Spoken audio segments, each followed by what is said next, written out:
সংবাদ পাইছি, এটারে আমি যাচাই করার জন্য নিয়ে আসছি।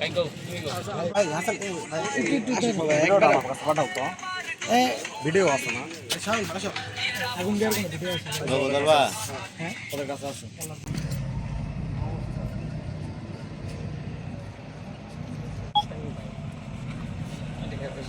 এটা ওয়ার্ক করতে আপনি কেয়ার করো।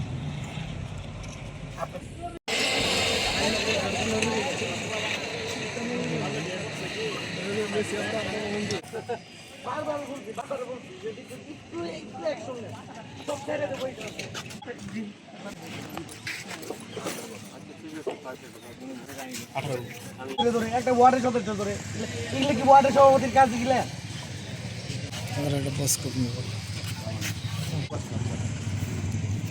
ভাই আসেন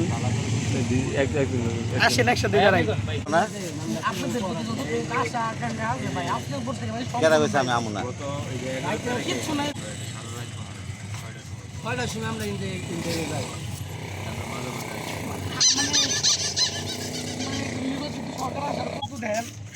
যে টোটালি এখন কি বলবো কিছু বলার নেই।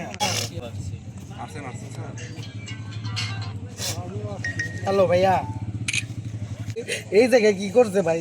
আরে ওই ভাই যারে পাঠাইতে নই কই গেলে মুছে দাও, এগুলো দুষ্টামি করছে ভাই, এটা দুষ্টামির জিনিস। উনি কই দুষ্টামির জিনিস।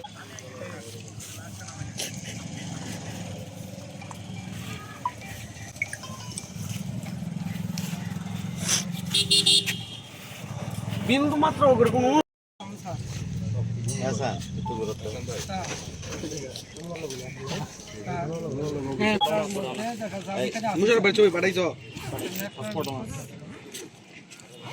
আমি মাত্র আসছি এই বিষয়টা নিয়ে যে গতকালকে জুলাই দিবস গেল, আপনারা জানেন এই যে গত রাতে আমাদের এই জুলাই স্মৃতিতে আওয়ামী লীগের দুষ্কৃতিকারীরা এই জুলাই চত্বরে আগুন দিয়েছে। এই জন্য তীব্র নিন্দা এবং প্রতিবাদ জানাই। আপনারা জানেন যে গতকালকে আমাদের জুলাই দিবস গেছে, কালকের এইরকম একটা গুরুত্বপূর্ণ দিবাগত রাতেই যে এইভাবে জুলাই চত্বরে আওয়ামী লীগের সন্ত্রাসীরা আগুন দেবে এটা আমাদের ধারণার বাইরে ছিল। আমি মনে করি যে এখানে আমাদের আইন শৃঙ্খলা বাহিনীর অনেক ব্যর্থতা আছে, তাদের এই উপরে এই দায়টা বর্তায়। কারণ এর আগেও নেত্রকোনা জুলাই চত্বরে আগুন দিয়েছে, তারপরে দিন রাত্রে আমি কলেজ ছাত্রদলের আহ্বায়ক হিসেবে সারা রাতে এই জুলাই চত্বর পাহারা দিছি। আমাদের এই ধরনের ঘটনা ঘটতে পারে, আপনারা আওয়ামী লীগের বিরুদ্ধে যত তাড়াতাড়ি সম্ভব দৃশ্যমান কোনো পদক্ষেপ নেন। কিন্তু আমরা দেখতে পারলাম যে গতকাল আজ রাত ভোর রাতে আওয়ামী লীগের দোসররা বাইকে এসে আমাদের এই জুলাই স্তম্ভে আগুন দিয়েছে। অবশ্যই আমরা এই তীব্র নিন্দা এবং প্রতিবাদ জানাচ্ছি।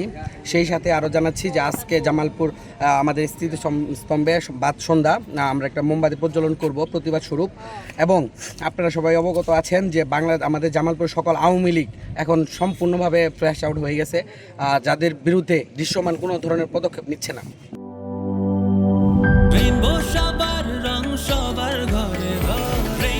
Rainbow Paints, the color of joy.